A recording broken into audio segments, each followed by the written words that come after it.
તો અમરેલીમાં 3 સિંહોએ પશુ પર હુમલો કર્યો। સાવરકુંડલાના મોટા ભમોદરા ગામે સિંહ ત્રાટક્યા। 3 સાવજોએ 8 પશુઓનું મારણ કર્યું। ગામની ગલીઓમાં સિંહના આટાફેરા સીસીટીવીમાં કેદ થયા છે। ભમોદરા ગામમાં અનેક વખત સાવજો આવી જવાની ઘટનાઓ બની છે અને વધુ એકવાર આ જ પ્રકારની ઘટના સીસીટીવીમાં કેદ થઈ, જેને લઈને વધુ વિગત સાથે આપણી સાથે સંવાદદાતા રાજન જોડાયેલા છે। રાજન, ફરી એકવાર આ વિસ્તારમાં સિંહો ત્રાટક્યા છે, વન વિભાગ શું નિંદ્રામાં છે?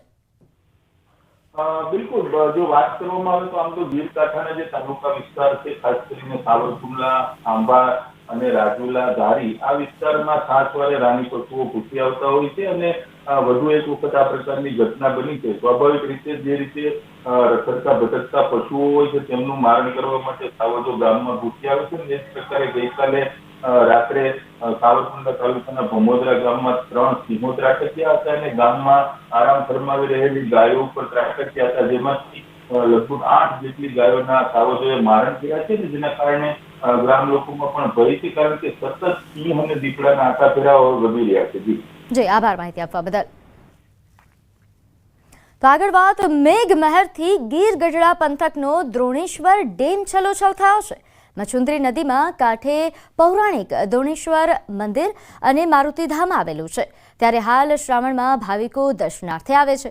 કુદરતની મહેરથી આ વિસ્તાર લીલોછમ બન્યો છે, જેનો ડ્રોન કેમેરાનો વિડીયો સામે આવ્યો છે।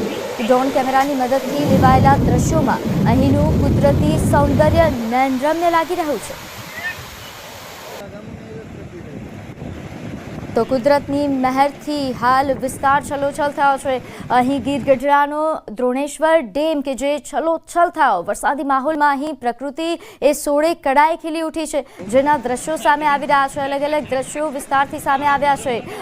એક વિસ્તાર કે જ્યાં હાલ ડેમ છલોછલ થતા અહીં પસાર થતા જે જળાશયો છે ત્યાં પણ પાણીની આવક વધી છે। આ ઉપરાંત વરસાદી માહોલના કારણે પ્રકૃતિએ પણ નવું રૂપ ધારણ કર્યું। તો અરવલ્લીના મેઘરજની વાત્રક નદીમાં નવા નીરની આવક થઈ। સિઝનમાં પહેલીવાર નદીમાં નવા નીર આવ્યા।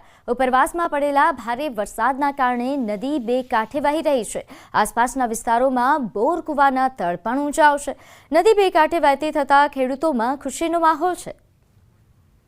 તો બોર કૂવાના તળ પણ ઊંચાવશે। અહીં પાણીની જે સમસ્યા છે તેનો ઉકેલ આવી શકે છે, કારણ કે પહેલીવાર સિઝનમાં અહીં આ નદી બે કાંઠે વહેતી થઈ। સિઝનમાં પહેલીવાર નદીના આવા દ્રશ્યો જોઈને ખેડૂતો પણ ખુશ થયા છે। ખેડૂતોની સિંચાઈની સમસ્યા છે તેનો હલ આવી શકે છે। બોર કૂવાના તળ પણ ઊંચા આવશે, જેના માટેના પ્રયાસો અહીંના ખેડૂતો ઘણા સમયથી કરે છે। તો અરવલ્લીના ઉપરવાસમાં વરસાદથી વરાસી નદીમાં ઘોડાપૂર આવ્યા। બાયડ પાસેની વરાસી નદી બે કાંઠે વહી। નદી કિનારે લોકોને ન જવા તંત્ર દ્વારા અપીલ કરાઈ છે। સતત વધતા જળસ્તરના કારણે તંત્ર પણ સજ્જ બન્યું છે। તો ઉપરવાસમાં વરસાદથી વરાસી નદીમાં ઘોડાપૂર આવ્યું, જેના દ્રશ્યો સામે આવ્યા છે। ન્યૂઝ 18 ગુજરાતી પર આ એક્સક્લુઝિવ દ્રશ્યો। નદી બે કાંઠે વહેતી થઈ। હાલ નદી કિનારે લોકોને ન જવા માટે તંત્ર અપીલ કરી રહ્યું છે। આ ઉપરાંતની વ્યવસ્થાઓ માટે પણ તંત્ર તૈયાર છે।